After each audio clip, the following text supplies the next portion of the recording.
Welcome to the CRWS Book Club, Yurugu study. Today we will be talking about or discussing part 4. The first part of part 4, chapter 9, page 489 to 510. Alrighty, and we can just get started by sharing what we learned from this chapter. I'll start. So we dove into progress, what that means for the European white person, and what that means for the non-European, non-white person, and how progress has been really intricate into white people, Europeans developing this very powerful system of white supremacy. And yeah, that's all I have for now. One of the things that stood out to me in this chapter, it was I definitely enjoyed reading this chapter because the word progress is widely used everywhere. And that's the only form of like, oh, if you're not making progress, then you're not really doing anything. Um, so it's just interesting to see the European ideologies around progress and how it is used to control, to power, to manipulate, um, and really just justify their actions and justify like their cruelty or mistreatments of others. And they kind of just use this as oh, we're just making progress. But instead of like, hey, this is wrong and we shouldn't do this, it's kind of just all summed up to, well, this is the only way to do it if we want to see progress. And they also refer to progress as technology, technology in the terms of like, oh, if we can just create, no matter what we're creating, no matter who it's harming, no matter if we're slaving it, it's okay. Because if we just create and create technology and keep moving forward with our technology, that is going to be seen as progress. And that's going to overall be the measurement of our value, like how we are valued is how much progress we have made.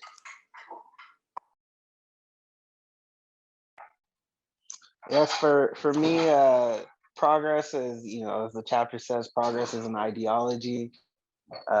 This idea that progress is positive and something that most, if not all cultures should be striving forward to.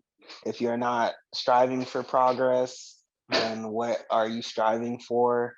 And really the definition of progress and the culture, I guess the cultural definition of progress in the European culture, and how it, applies to others outside of that culture, and really the driving force for progress in the European culture. So what motivates the European culture to what motivates them for progress? What motivates?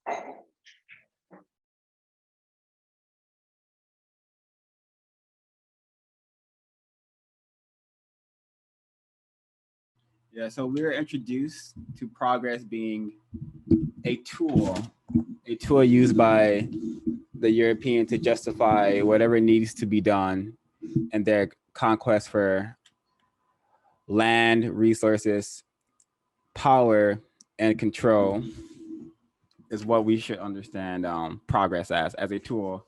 I also see it as another piece of their technology because we get a better understanding of how they use technology to refine and maintain the system of white supremacy, and how that started with Plato and the implementation of religion. So, does anyone have I'll go next for my summary about the chapter. So for me, I think something that stood out to me is like what I really liked about this chapter. I feel like everything we have learned from the previous chapters kind of like falls into this in like this kind of seamless way where we learn about lineal time and we learn about the rationalization and like, and then it all falls into this idea of like progress and moving forward, but only progress being seen specifically as like scientific technical order, and the idea that like if something is not progressing then it is not worthy. And also I really liked how she talked about how the fetishization of progress degrades the past, and it almost makes it seem like the past is not worthy of importance. So yeah.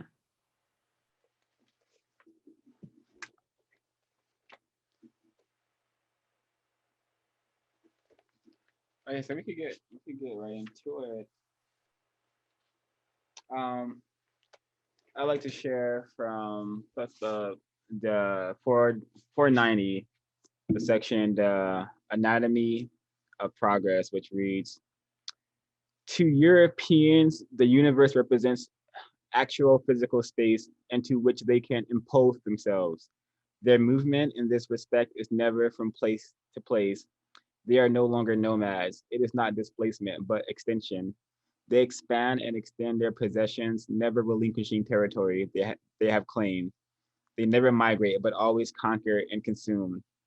By this process, they become bigger. So this is that expansionistic behavior that we see still in 2021. White supremacy is talking about going to the moon, going to Mars. And this is because their need to go out and conquer and develop and create more, just to grow bigger, is something that has no limits, which is why we should understand that as long as white supremacy is on planet Earth, the resources of planet Earth um, and the situation on planet Earth will only get more and more dire. We see, we're gonna talk about it later, but they operate as if planet Earth has like unlimited resources, or as if what they're doing to planet Earth is not destroying it. But now we understand through the Yurugu, through this text, that in their stele, there's no human values that exist there. The only thing that exists is their will to power, which is their need and drive of consuming, controlling, and dominating. And nature is not something they have ever cared to preserve. It is only something to be used by the Europeans for their gains. And I'll open the floor for others to share their notes. Yeah, my notes began on the very first page, as it was introducing the European progress, like ideas of progress, and it started to make sense, like why our society is the way it is, and why specifically the education system is the way it is. And the reason why I say that is because, as we read later on, but this was my first thoughts, because I was like, oh, progress is like such a linear direction. It only goes up and down, you know. And later on it actually states that, but I think this stood out to me because it's almost like you have to always be moving forward, and forward is like gaining. There has to be some like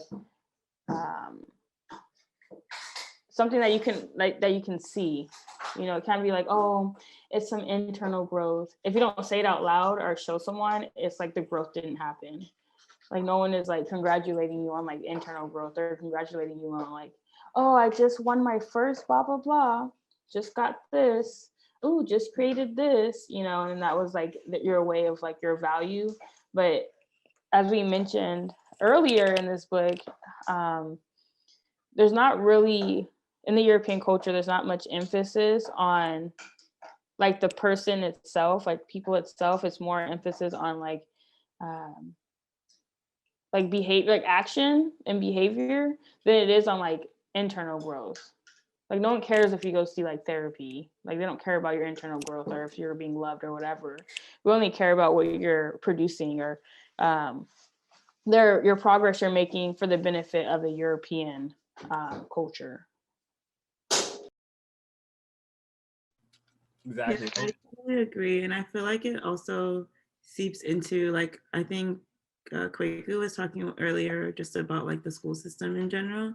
I feel like a lot of people have to also see themselves as like endlessly progressing. So it's like you can't just like want to be the teacher, you have to want to be the principal, or you have to always like climb up the corporate ladder or always get another degree on top of your degree. And it's never, no one ever stops and thinks like, why, what is the purpose of this? What is the end goal? It's always just like this endless like pressure to just be at the top, but it doesn't even logically make sense because there's only a few people that could ever be at the top anyway. Yeah, this first section, even the title really kind of opened my eyes to it. You know, the section's titled "Whose Progress." So for me, I understand that to be like in the terms of what does progress mean in the terms of European culture and behavior.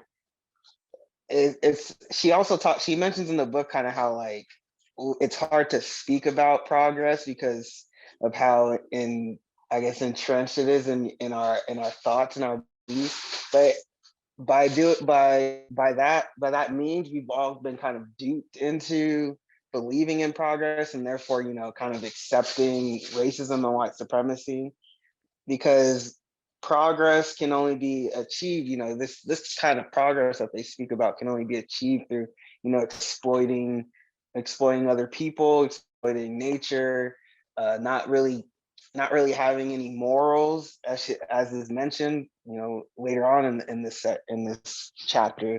Europeans telling on themselves, but this progress that we've all kind of bought into has really set us all up to be continuously exploited and to keep perpetuating racism and white supremacy.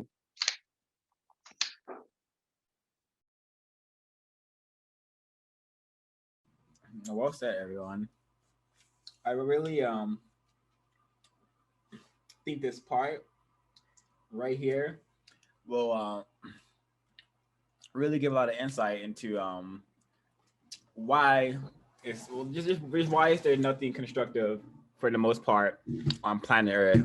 Why does there seem to be such a large amount of destructive vileness, decadence on planet Earth versus peace, harmony, and things that the average non-white person should want, which is peace, justice on planet Earth.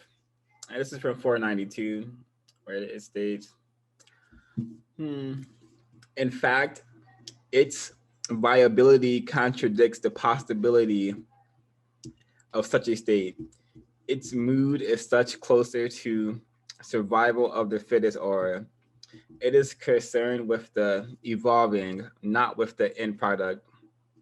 Progress is always there to be made because its index is wherever you are at a given time. There's always progress to be made, always a proper way to attack a problem rationally, rather than the presumption of a perfect state to be ultimately reached. It rests on the presumption of ceaseless problems, always tensions. It presupposes disharmony, disequilibrium, and balance. So it needs these things, like the system of white supremacy and this whole their progress ideology.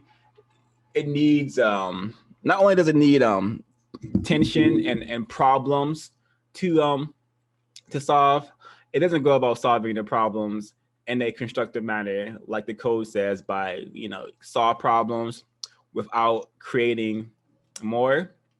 I was just looking at a documentary about how just white people, it was a white army guy. He was like, yeah, we had to destroy the destroy the city, destroy the town in order for us to save it.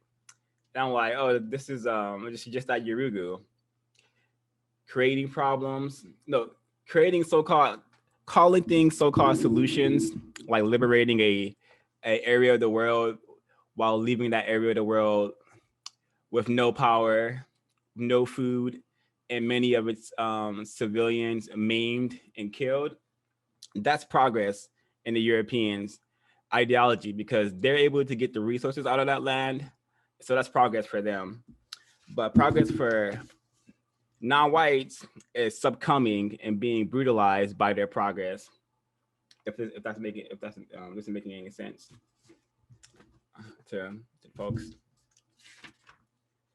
You don't have any notes they'd like to share?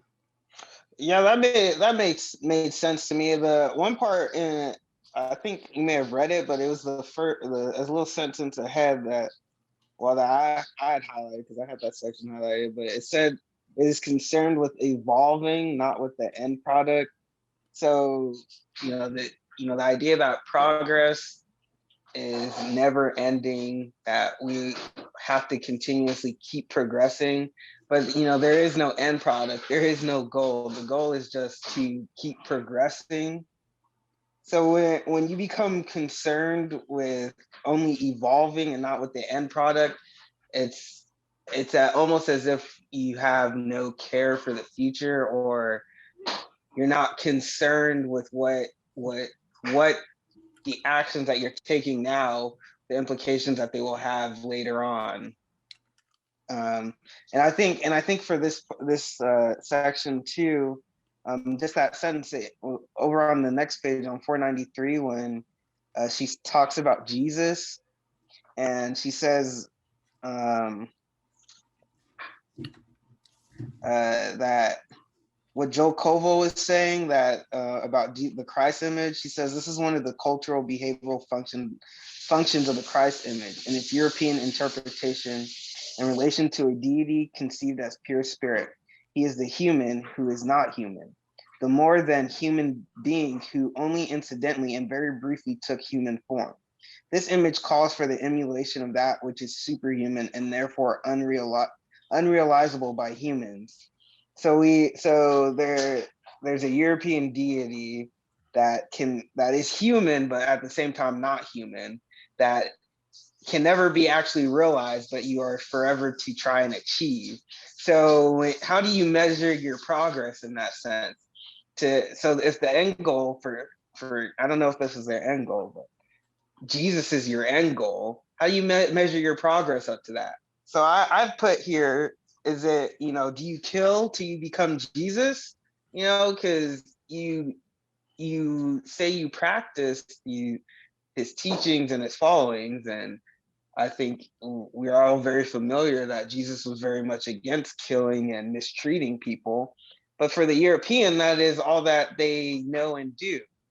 So do you measure progress by the less amount of people you kill, or do you measure your progress by the least amount of atrocities you commit? How do you measure that? How do you measure that kind of progress if Jesus is your end goal and your end game? How do you progress to becoming Jesus? That was a great point. Those are some great points. One of the things that you mentioned I can't find the page at the moment, but if someone has a page, please just shout it out. Or it talks about how progress is almost like never ending. Although it could be measured, there's not really an end goal. Because I believe that they said, like, when they talked about Christianity or Christian, it talked about the how that's like he's like almost like impossible to get to, right? So if we keep striving for progress, we know we can't reach like Jesus or God, because it's like almost impossible to get to that level. So it's almost like we have to just continuously strive in order to keep the generations like benefiting in the European culture, and just to keep the European culture on top as well. There's also another point I wanted to add on to that. A little bit lower, she says, one never reaches progress one makes progress, and in the European view, there is always more of it to be made. So in that sense, they will never reach Jesus, but seeing how they are always working towards being more Jesus-like, that is what I guess they would consider progress. And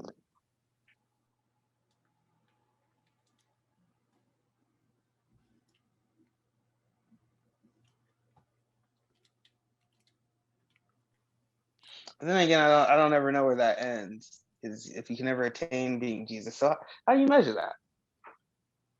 Yeah, I think you make a really good point, because we have to understand. Well, I understand white people, these Europeans, as like, I don't know, just like a swarm of insects with like an insatiable appetite. They are like locusts, consuming everything that the swarm touches, whether it's land, resources, and people.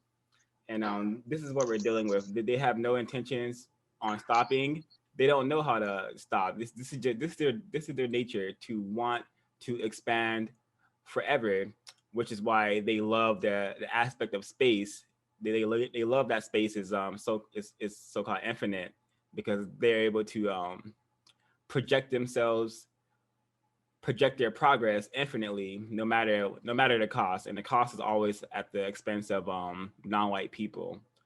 And a lot of white people are destroyed in this process as well, but we have to understand that they don't care about the loss of life, because the way they run things is that it's always going to be more non-white people dying than them.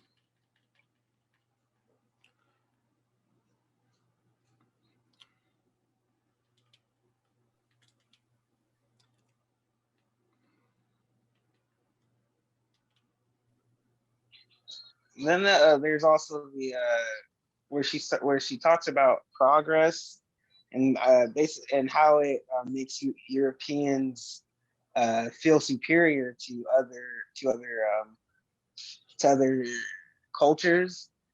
And the European self-image has created this idea, this identity of superiority, as graduating from primitive to to the most rational of beings, and all that was done through progress, the so-called progress that they have.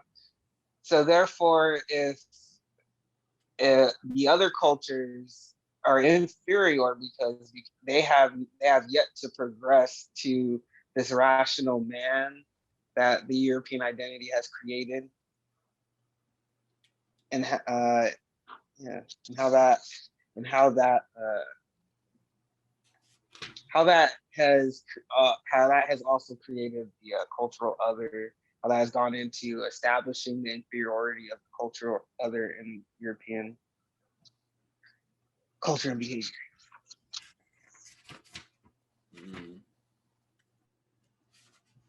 Yeah, something that I found interesting was on 491 when she says, the establishment becomes the agent of change.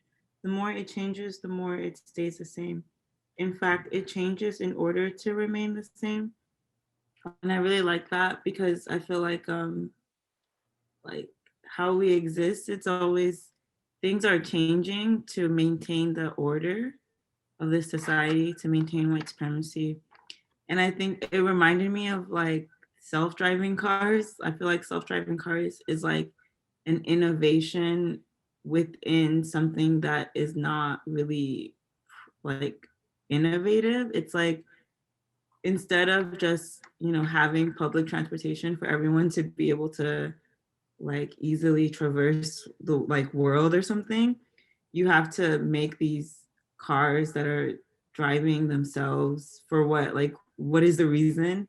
But it's like that push for progress is so like important in this culture that there's like all these accidents. I was reading an article this morning about how many people are dying because of Tesla's like self-driving cars getting into all these accidents, and how the government isn't doing anything about it. And I think that's what like O5 was saying, that they will like have progress even if it causes people to die and suffer, because it's just this idea of like it's for the better good or something, even though a self-driving car really isn't any type of progress, right? There's still going to be smog, there's still going to be pollution, there's still going to be traffic. That's a great point. I didn't even think about that. I had that part highlighted as well. But that goes to show the refinement of racism, white supremacy, and earlier mentioned how O5 was talking about when he talked about the pneumatic and the need to expand. That also goes towards the expansion of racism and white supremacy. I have a question for everyone. Um, hopefully it makes sense. Let's see. So the question is like, why do you guys believe like technology is used as a marker for progress? And the reason why I asked this question is because we learned earlier about like the different aspects the Europeans don't have and other cultures or other groups have, such as like the aspect of like filling, right? Um, there's just certain things that they're lacking. So why do you believe that they chose like technology um, to be a marker for progress? And one of the things too for technology, like the Europeans don't really make a lot of things, but they do, but they say they do, but they really don't compared to like other groups. So it's very interesting. What are your thoughts on that? What are your ideas? Um, I have the answer to that highlighted in a book somewhere. Hopefully, I can read it later. But it's just because they've their history with technology, they've been very successful in using technology. One of their first technologies was religion, and then after that, they eventually got their hands on firearms. And they have long discovered and realized that technology is how they maintain this system. Technology is how they maintain control and power over us. And also, technology is something that can be altered. It can be something that can be made more powerful. It can always be tweaked, adjusted. And this goes hand in hand with their Asili and their Tamaroho, Tamawazo, because they have to always, there has to be some kind of some kind of progress, and attaching that progress to technology, it's much easier than attaching it to one's own growth, spiritual growth, compassionate growth. So I believe that's why it's much easier, and it fits their silly to use technology, advanced technology. If that answers the question. I think too it fits into their whole like rationalization and the whole idea of like being objective and observable, because technology to them at least is something that you can measure. It has data and it produces like an output. So for them it's like they can just measure it because it's very easy, it's very obvious, and it's also linear to them at least, right? Like the smaller you can get your, like, you know, like the smaller you can get like a microchip or whatever, like the faster computing power you can get, everything is just like grows linearly, versus like what O5 was saying, like something that has to do with like spirituality or even like emotional growth is not something that just moves in a linear pattern, and it's not something that can be easily measurable, and they fetishize anything that can be measured.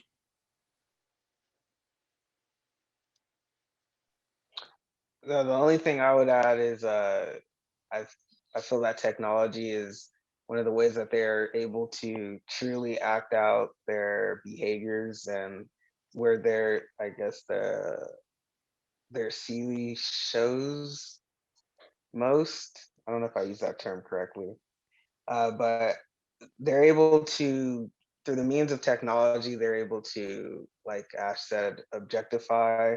They're able to not use any morals. They're able to Yeah, basically just act out everything that it means to be European. They don't have to care about anything. They don't have to they don't have to they don't have to care about anything. And it's all be it. Yeah. Sorry, I'm going in a circle. Let's stop now. I think too, like what if I was saying about the using technology as like a means of violence and expansion is also probably why too. Because like yeah, for example, like the gun, like they didn't like what you were saying, Nanaya, but they don't actually come up with these things like the Chinese and other groups like came up with like gunpowder, etc. But it's because of their asili that they will take a technology that the Chinese people were using to make like fireworks and realize like, oh, I can kill people with this. So they can take other people's ideas and technology and with their asili turn it into something that can further cause them to expand and kill. Mm. Thanks for the question, Anaya.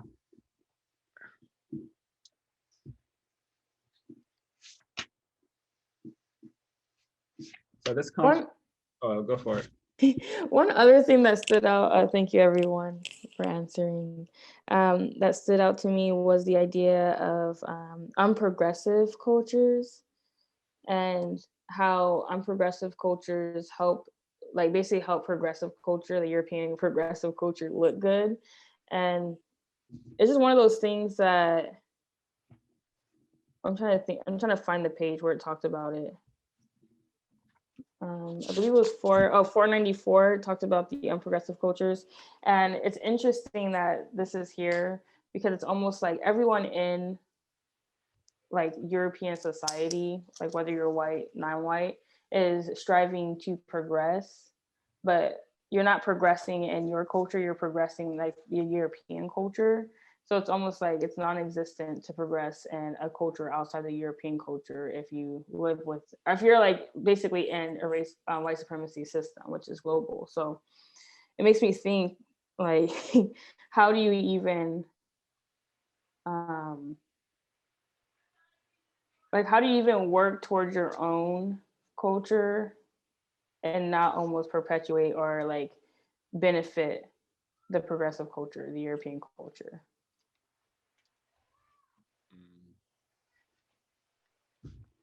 Yeah, really interesting point. I really like the fact that she brought up the reality that people like attempting to like thrive in this thrive and reach their own progress and using the same terminology as white people, they are actually serving their subjugation, furthering their mistreatment by thinking that we can progress at all while we're in this system of white supremacy. So I think it's important to understand that there's no culture. There's no culture outside of white supremacy, besides the attempt of countering it. And even then, that's still saying little compared to the true culture on the planet, which is white supremacy. Yeah, I think what's interesting, Nanayas, I think about that too, because this chapter made me think a lot about how like I perpetuate a lot of those ideas about progress, i.e. like always being like, oh, you always need to be working on yourself. And it's like working on yourself for what is the end goal?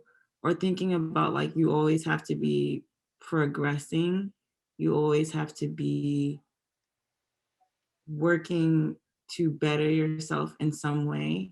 And I think it perpetuates a lot of the ideas of like always being unhappy with yourself versus a standard that you don't even really know what the standard is.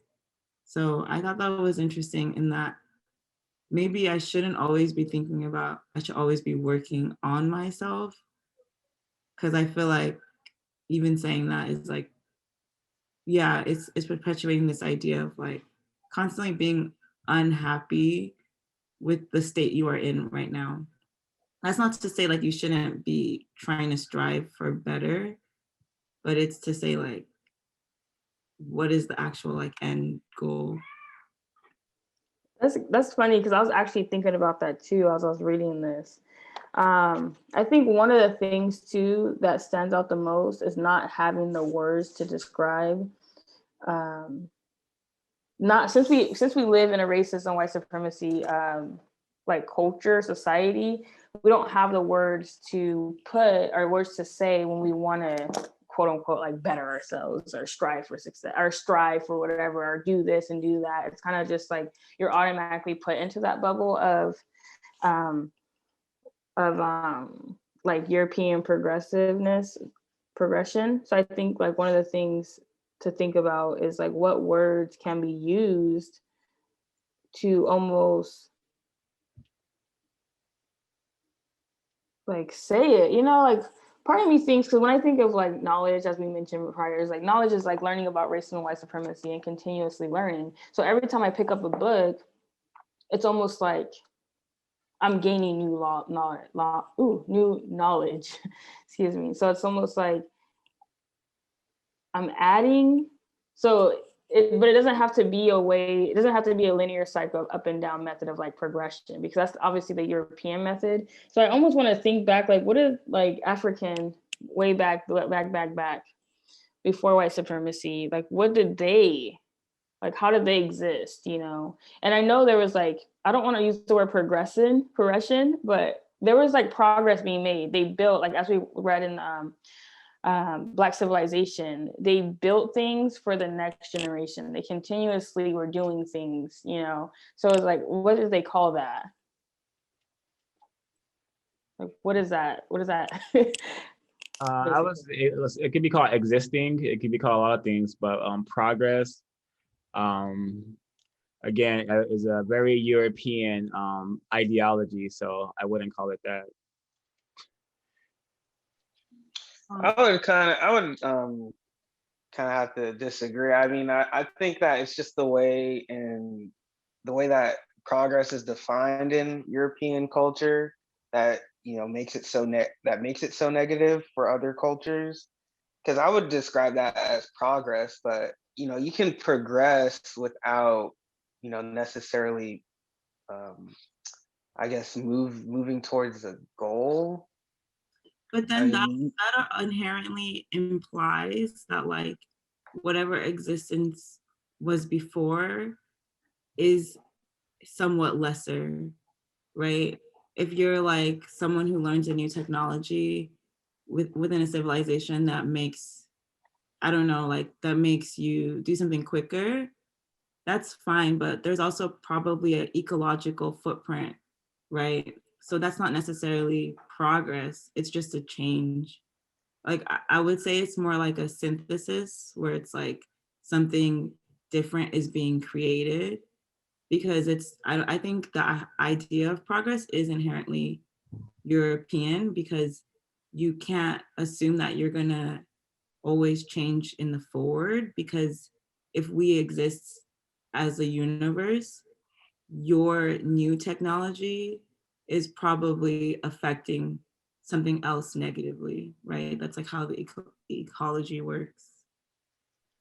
See, I think one of the struggles we're having right now is we're using words like, I totally agree, Ash, but I think one of the things that we're having is like, we're all using these words that are European words. So it's hard to even describe, you almost can't describe like what it is to not use the word progress, because anything, even if you say like, oh, moving towards a goal or existing, you're almost existing in almost in the form of like white supremacy, like a European ideology, because that's what's existing right now with us. So if we were to say it out loud, it's almost like you only know existing in the forms of like what someone told you it was. So part of me is like the languages, like I would love to like learn, like not learn the language, but like different words used in like past languages, like in back to like Black civilization, like thinking of the languages they use for just the certain words they use, because obviously they mean different here and the words we're saying are totally different than what someone else would say back in that civilization, because we learned our words. I'm not sure everyone learned their words, but I learned my words from a European dictionary. So the words that I'm saying are technically all European because they created the definitions for these words. So whether you say like, oh, progress is a linear method, it's this, it's that, or I want to say the word maintaining, or I want to use the word still learning, or I want to use the word whatever. It's interesting because it's still like words created and used like in the European society. So it's kind of, I don't know, like a word to even say a word. Like I don't know if there could be a word that replaces it with the vocabulary that we have from the white supremacists or from the Europeans. Sorry. Yeah, that listening to you, I guess a better word would probably be improvement rather than progress. I think I was more I mean, for me at least, I was thinking of improvement, because I was thinking, oh, like that this technology that created, maybe it wasn't as well, maybe it didn't work as well, but it's progressed to something better. But I think a better term would have been improvement for myself. So I guess I still have to think about it, but these are definitely very, very good points. But who is it improving for? Like the person using it. Yeah, so that's like a European-centered perspective, right? Because the African-centered perspective would take into account the universe as a whole and how this technology affects the whole. Let's see. But even the word improvement, like you can't use that word because if you think of improvement in the European, I don't know if we pull up the definition of improvement, but improvement states like almost like what was before is less. Like Ash mentioned, thank you. Like it keeps building off of this. Like something before is less than what you're creating. But I think when you create something, it could be for just creating, like doesn't mean that I have less, like this thing didn't work for me before. I'm probably just interested to see if I did this and what happened. Or is that making sense? Like kind of like when I think of progress here, it's like, oh, because something's less. But when I think of like all the way to Black civilization, I don't think progress was meant like, oh, this didn't work, so we're gonna do something else. I think it was merely to create or to do. It's almost like even now you almost have to do something in your life in order to fix something. But I see it now, like as I'm reading, it's like it doesn't have to be that way. You don't have to do something in order to fix something. It can just do something because you're interested to do it. And obviously, but from the European like viewpoint, it's totally different from like an African centered viewpoint, because you won't be creating something in order for progress or to harm or to kill or to whatever. You could just do it for creative or being or even just helping. I don't know. It's hard to even describe it because I'm using words of the European. So it's like I almost cannot describe it because I'm using words of the European.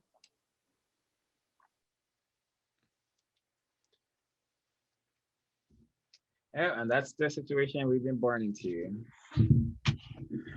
Forcing to just having to use our brain computers to maneuver this system vernacularly and physically in all forms. I think I really like I want to read from 501. I don't know if anyone has notes before that. If anyone wants to share it, but it doesn't hurt to go back and forth, so it really doesn't matter. So I really like from 501 where she like juxtaposed what progress means for white people, Europeans, and what it means for non-whites. So she says 501, we have better medical care. we have eliminated contagious diseases and altogether cope better with illnesses. And on the opposite side of that, um, it says, we have destroyed other cultures. We have either treated them as barbarian or savage, and therefore unimportant, or we brought them our technology, thereby disrupting their ways of life without giving them our standard of living. And there's another one that I want to read, and she says, we live longer. We have reduced infant mortality and expanded the individual life.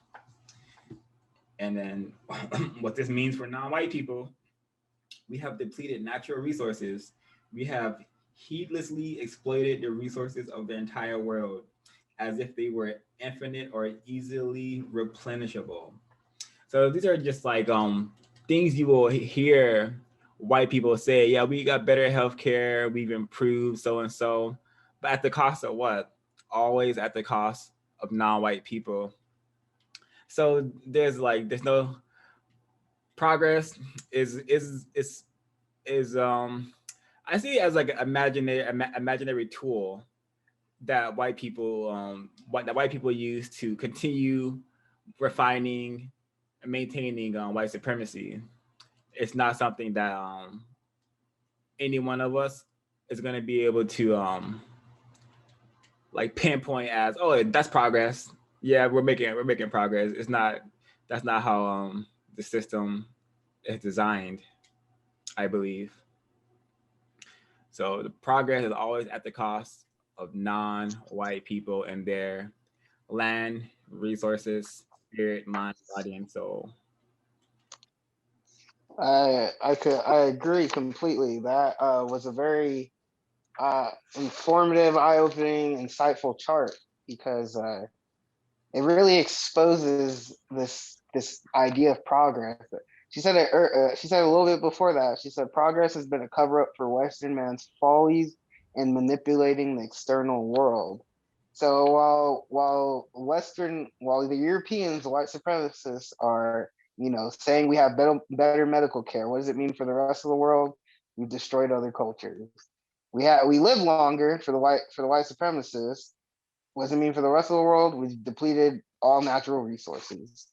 Uh, and on page 498, because progress, progress, it seems, can only be achieved with this idea of progress, this idea of it can only be achieved with a certain way of thinking. And on 498, she says that Francis, I believe she's quoting Francis Bacon or paraphrase,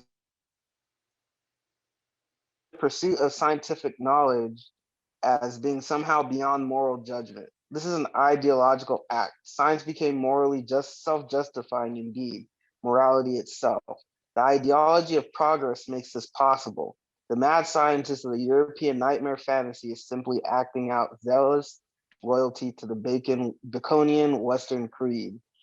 So for what really like got my attention was how this pursuit of science is beyond moral judgment, and then for this idea of progress making it all possible. So it explains a lot on the scientific side, experimenting on other worlds, people experimenting on slaves, all in the name of science, and then it being glossed over. Nobody really, being charged for any of those crimes. Nobody being brought to justice for any of those crimes. It makes complete sense when it's the idea of progress. This idea that this needs to be done so that we can progress as people. If this isn't done, we'll stay where we're at forever.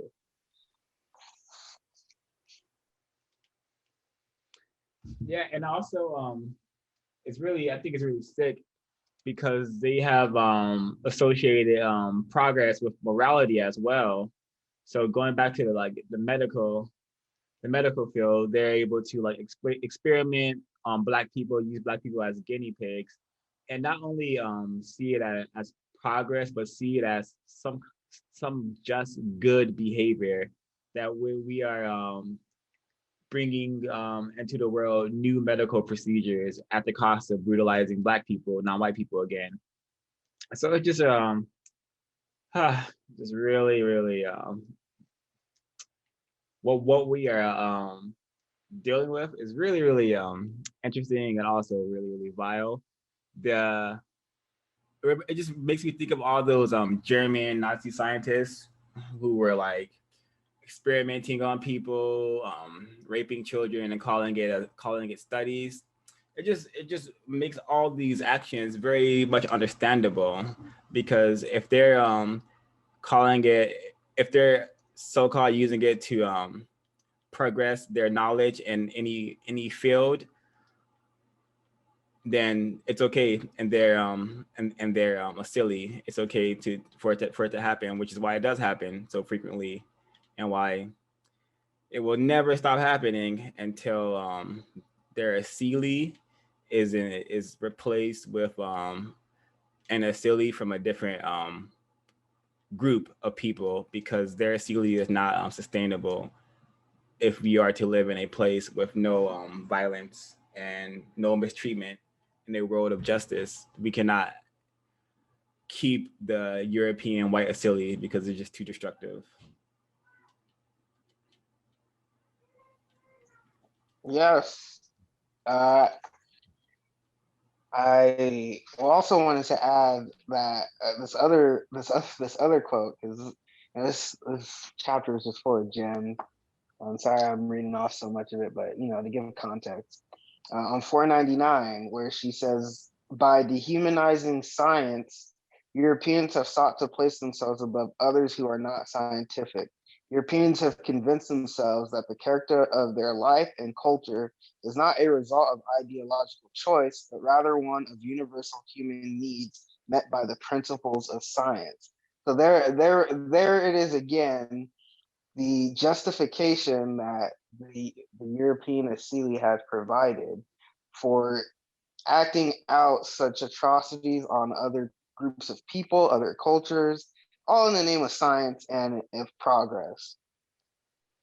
Because none of this can be done. This needs to be done. That's also one thing that the Europeans have done fantastically, is projected this as a universal need that everybody, this should be of every culture's concern, that if we don't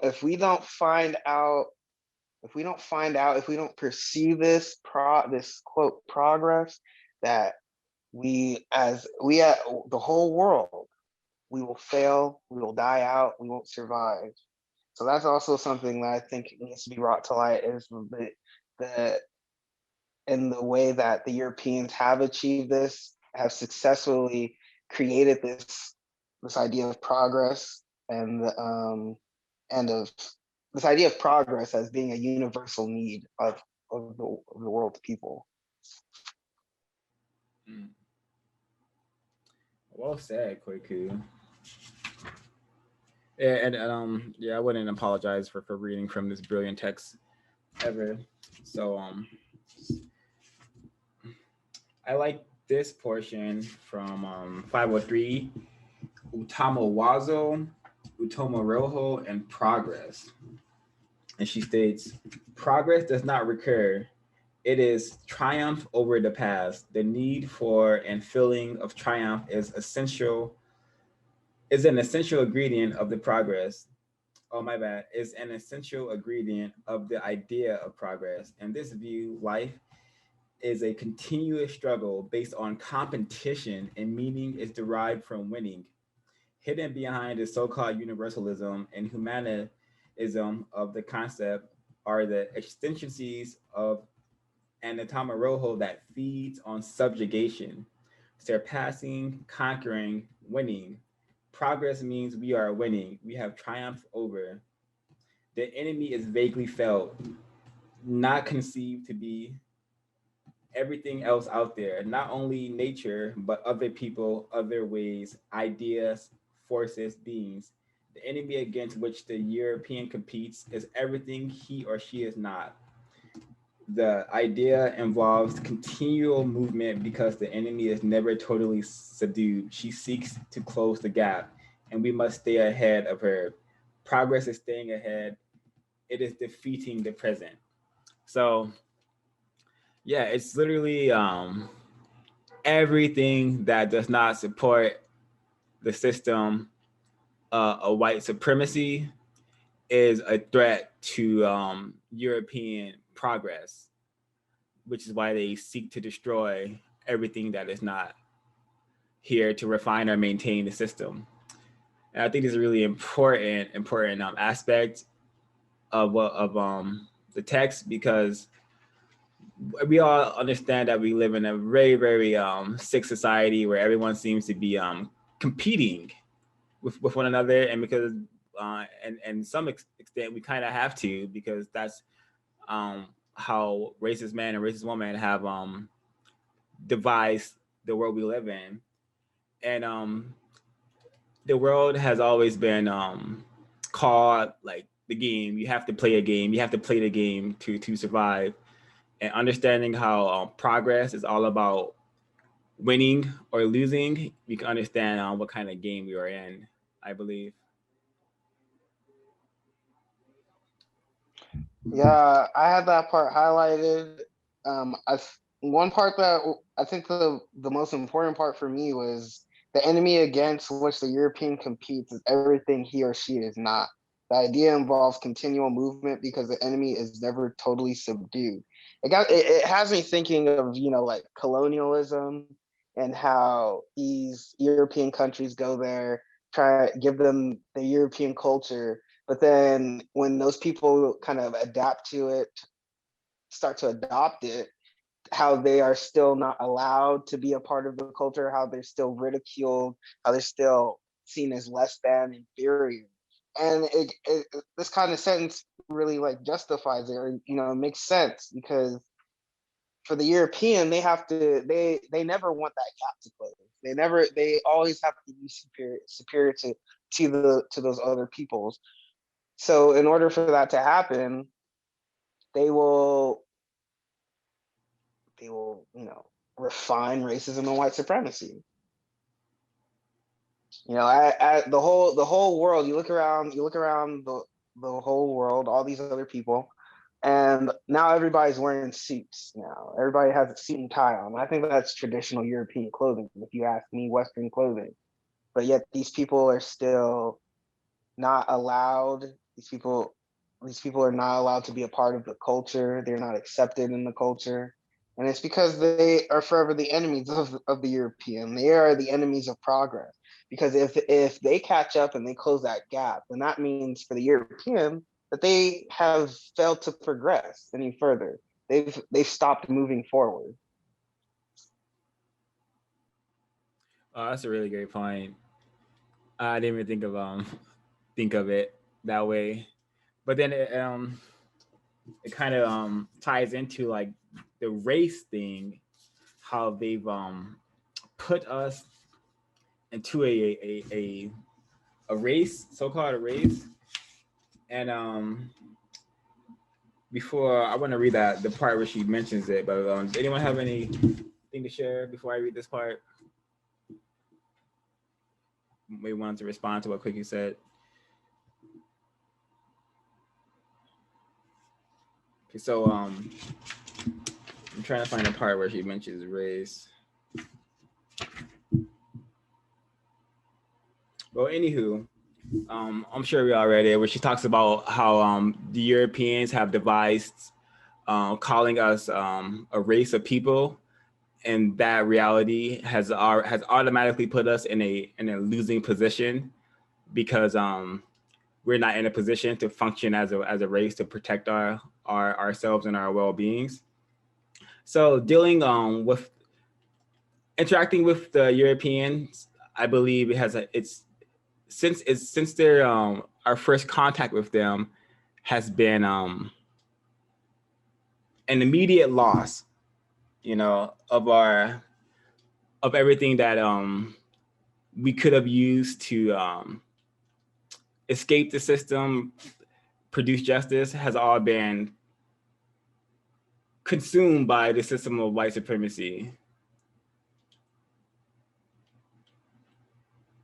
Can we get to closing comments, or anyone have any insights to share? More notes? Getting pretty quiet. Give me 1 second. I'm just going through each page at this moment. But I do have a question, but I'm going to hold this specific question to the end because it's more of a reflection question. I like those at the end. So give me a second. One thing I was thinking about when I was reading this is like how a lot of movies are based on kind of this dystopian future that we have.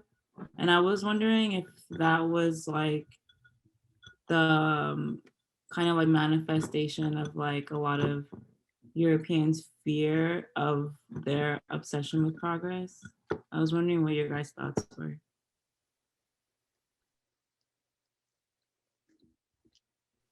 Can you rephrase the question? If I understand it correctly, you said in the dystopian movies that they show, does that show their obsession with progress?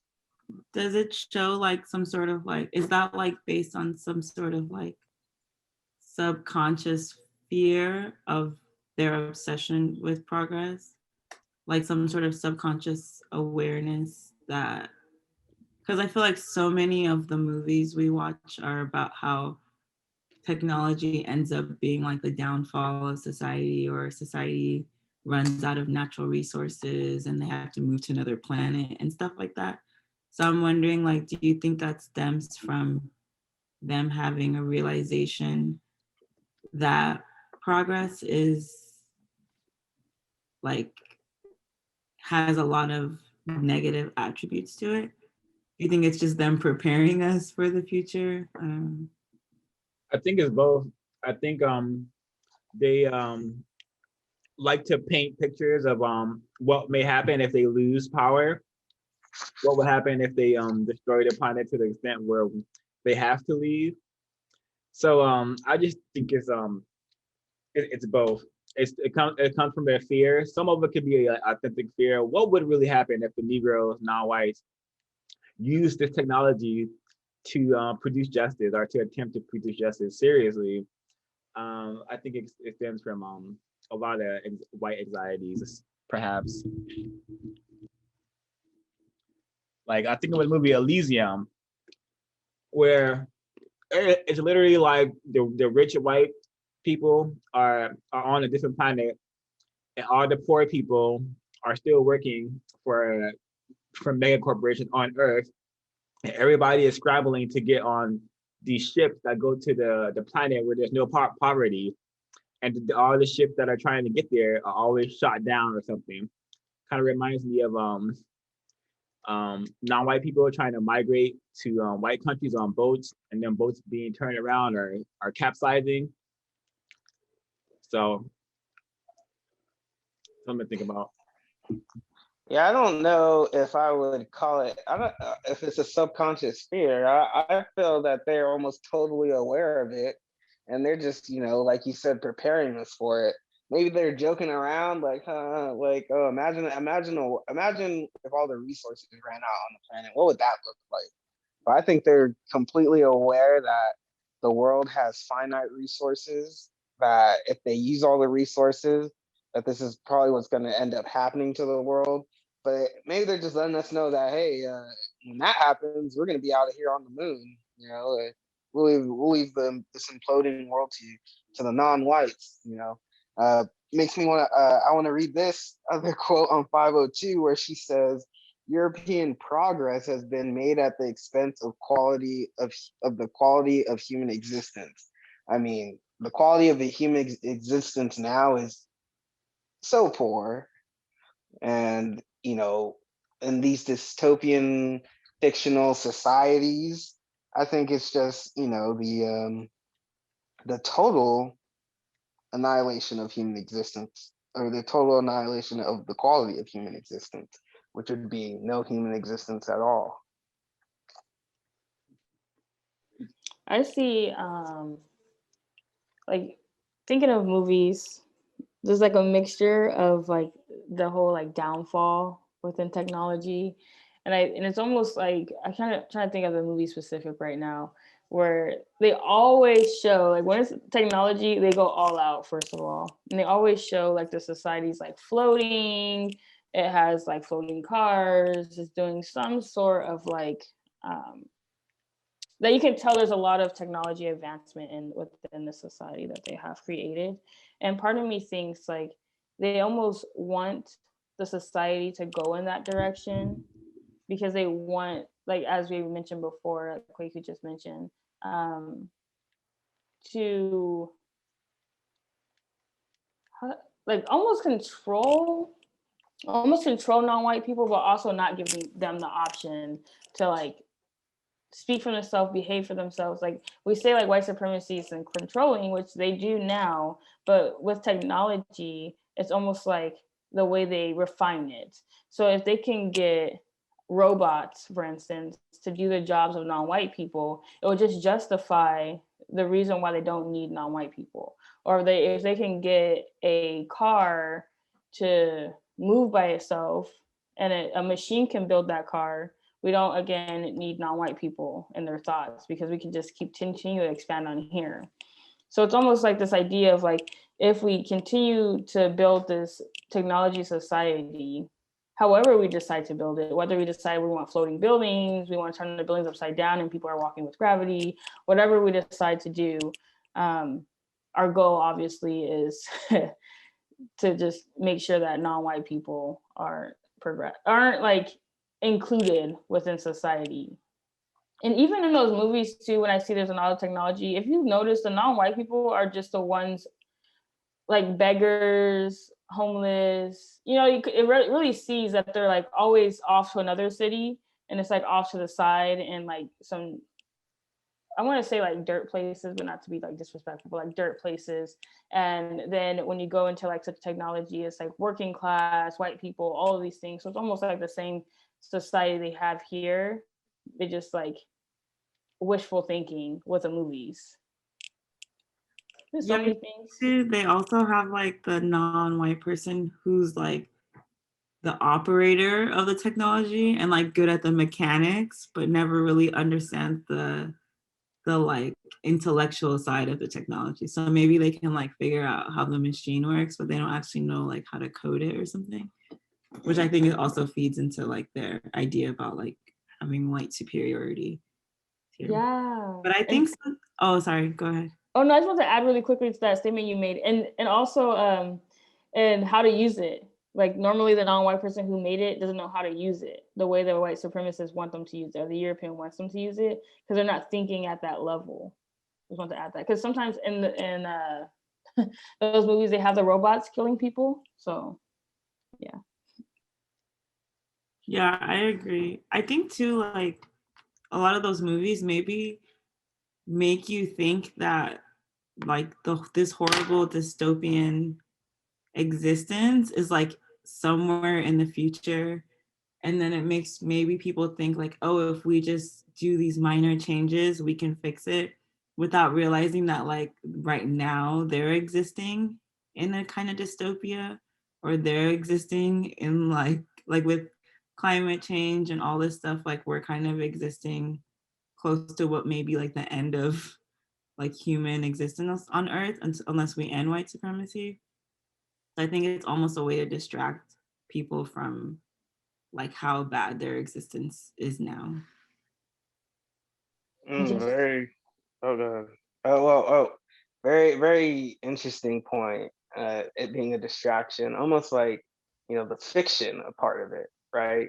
Like, oh, this is just a part of our imagination. You know, this will probably never happen. We'll never allow this to happen, type ordeal, isn't it? I just wanted to add really quickly to like the idea of distraction, and also I kind of see it as a secret motivation, you know, like, oh, let me just put this movie and say it's all fake, this is not for real. But someone watching that is like, oh, I want to do that one day. I want to build this machine. I want to do that. and then they're gonna grow up and want and start doing this, and then it's like, let me teach them while they're young. That's like literally the biography of Jeff Bezos. Like he grew up watching like Star Wars and stuff and became obsessed with wanting to leave planet Earth, and that's like why he set up Amazon, so he can make all this money because he knows that Earth is not going to be habitable very soon. So he wants to set up like living for basically rich people to live in space and stuff, which is what he's Wow, getting all his money for. Yeah. I So did not know that. yeah. I knew it was definitely an influence for somebody sitting there wanting to do something and technology, or quote unquote, to progress their lives. It's like, only if I build something, I'll be rich, I can progress. But I do have an ending question. My last question, not ending question, but my last question is going to the page where I had it. If anyone doesn't have anything else, you can just go after me. But how has the idea of progress like affected you personally? And then in what ways do you plan to like change your idea of progress and change like different behaviors or things you do in your life currently to not reflect the European progression? A great question. For me, I've kind of always have kind of had an inkling that always needing to like progress and always needing to work on oneself is like can't be that constructive, because one needs time to rest and reflect. So I haven't been too trapped and like needing I have to progress, I have to like set this goal and meet this goal. And so I feel like I've escaped a lot of that mentality growing up the way I did grow up. But now, after reading this, I now see that how just how freaking deep this goes, and when I say deep, how progress, the ideology of progress has allowed Europeans to literally get away with maintaining the system of white supremacy. Um, so if I changes I can think about making, it's probably just sharing the truth about what progress is and how this ideology is integral and to maintaining white supremacy.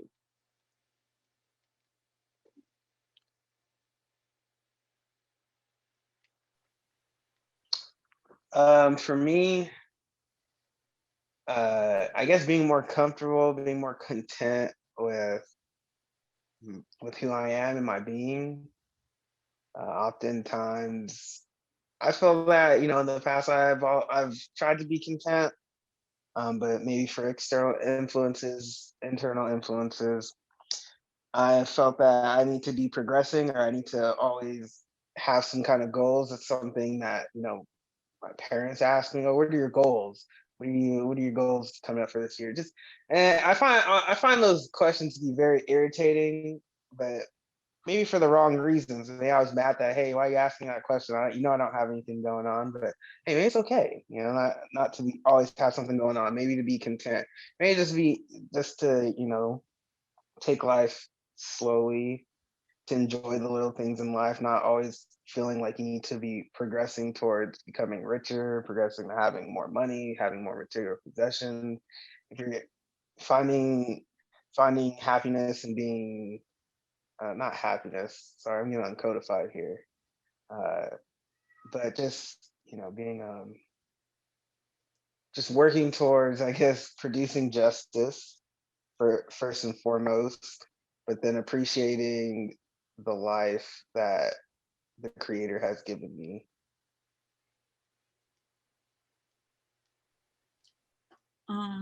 Yeah, that's a really good question. I don't know if I think I have to take some time to think about it, but something I have been thinking about lately, and it reminded me of what you said earlier, Nananya, about like reading and always like when you're reading like that adding on.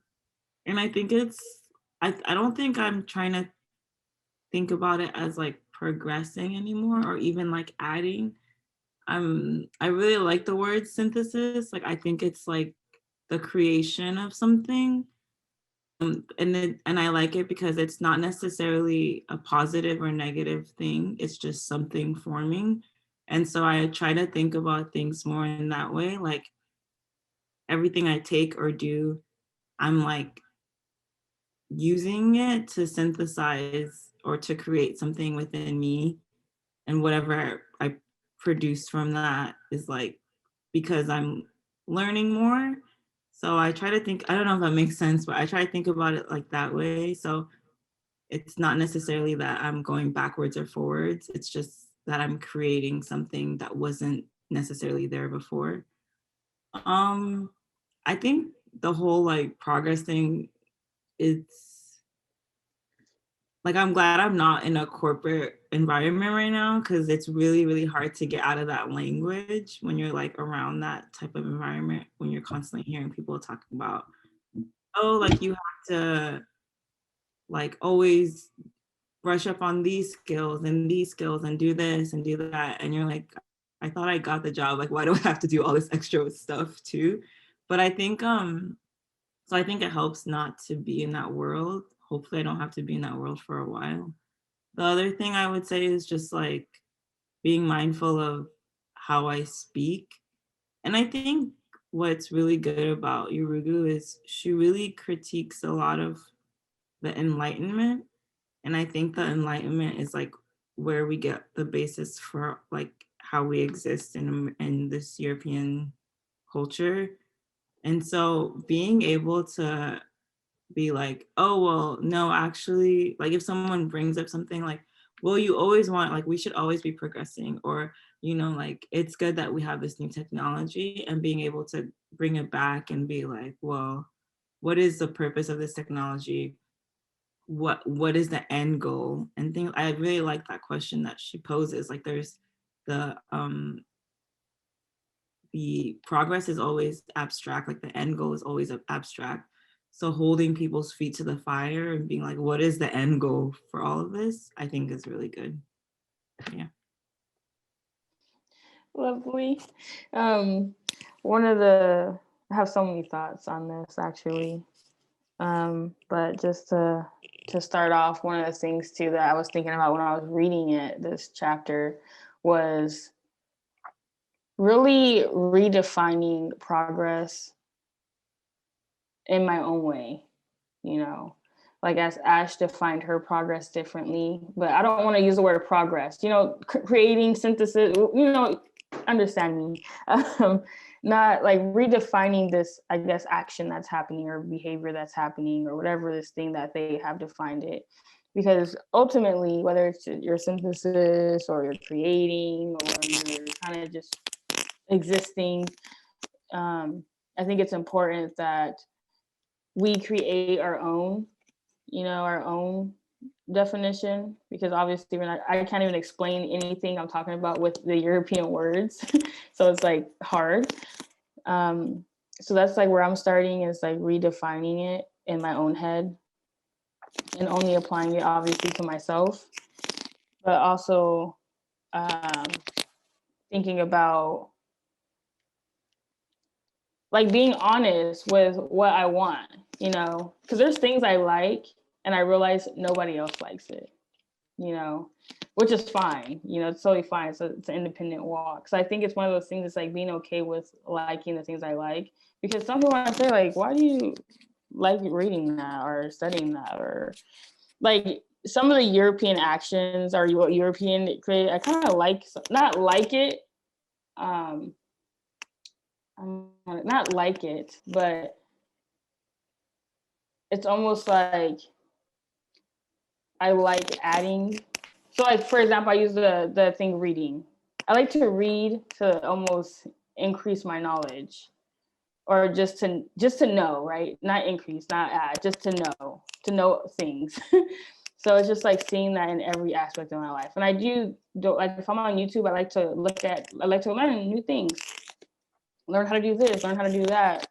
But it's just like really redefining what progress is. But the only issue that I'm thinking about as I'm saying this in my head is like, how can we redefine like this idea of progress and live our own progress in a society that promotes European progress, if that makes sense. So if I say I don't want to progress at work the way they want me to, because that's the way they see it, that means I can just almost accept not having a job. And it's like, how do I be comfortable with that? And how do I make money? So it's just like so many things that I think about. Like, okay, so in school, it's like almost, they call it, well, it's not linear, but it is linear. You have to go to this step, to this step, to this step. And if I decide to skip a step, I know I won't get my degree. If I don't get my degree, then, you know what I mean? So it's like this continuous thing where it's like, you can't just like opt out of something in the society if you are in the system. In like a particular education system, for example, or corporate world. Like if you say that I'm not going to do this because I don't feel like it and it's not part of my progression or my ideas of progression, you can almost assume that you'll be fired because they want you to complete this and complete that and excel in this area and take all these extra courses. I don't know, just thinking hard about that right now. It's like, how do we do this? Do we just stay at home? But it's like, how do I maintain my, like, keep the roof over my head if I don't have money coming in because I'm not progressing in the society the way that the Europeans want me to progress? And they see progression as, oh, I'm going to pay you more if you progress this way that we want you to. So many thoughts. Yeah, I think that's why it's really important to continue learning and also stay on code, and it's code to do your job as your job states it should be done. Nothing more, nothing less. I like well, I don't know if we're getting into closing comments, but I like to read this from 508 because it's just like a great example of how progress has been used to just allow the white supremacists, the Europeans, to do absolutely whatever they want to do on this planet and justify it as well. So she says, the ideology of progress allowed Europeans to speak with impunity of uncivilized and superior races in the 19th century, and later allowed them to speak of developed, advanced, and modern nations. Europeans have no resources of their own, but in their view, they have the expertise and the drive that allows them to make proper use of the resources of others. Colonialism and neo-colonialism in Africa, South Africa, apartheid, white dominance in Zimbabwe, American treatment of Native Americans, Jewish settlers on the Gaza Strip, and the existence of Israel and the land of Palestinians are all part of one culture, one movement, one ideology that expresses the attitude, this place was nothing before we came here. And I want to skip a little bit to the next paragraph. Civilization and progress are synonymous with this ideology. Both are supposed blessings of the European. While European civilize us, they also bring God to us. For us to want to be civilized, to want to find God, is to want to progress towards being white. We accept the ideology that supports our exploitation. We participate in our own oppression.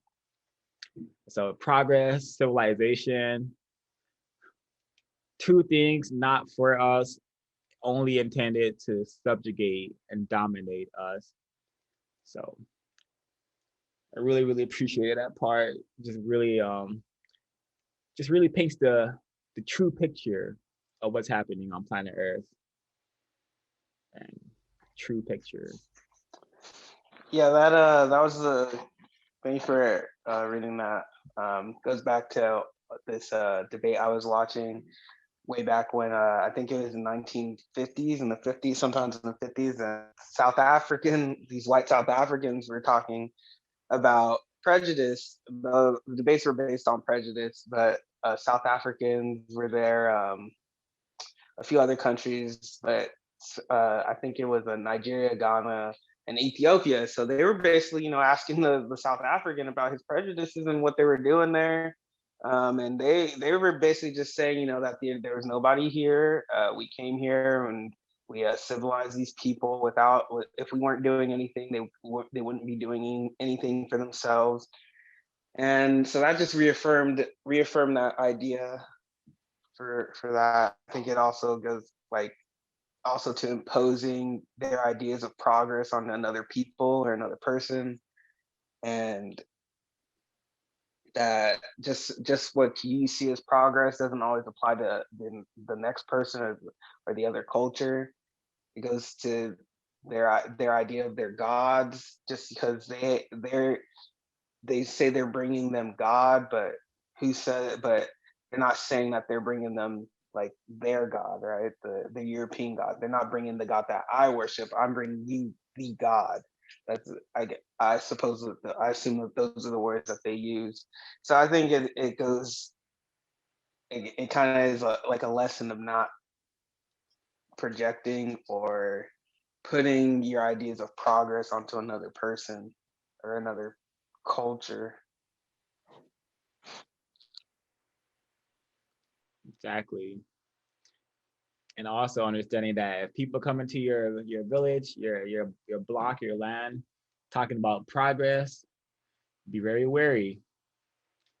Progress for who? Advancing towards what? Helping me do what? Unless it's to produce justice, I don't want nothing to do with it. Yeah, and just are we doing closing comments? Yeah, I guess we can start if no one has any more notes to share. Okay, well, just to close off, I'm just full of thoughts and questions, and I just feel like I can't wait to continue reading, and also researching and kind of just studying a few more of these things, because I just have so many thoughts, and it's almost like thoughts of existence in this this society. Honestly, it's like very interesting, and also like thinking about the code book too. It's like, oh, how to maintain under like racism, white supremacy. It's like reading this and like reading all the other books that I'm reading. It's almost like interesting, interesting. That's all I have to say. So lots of things to read, lots of things to continue learning and being open to.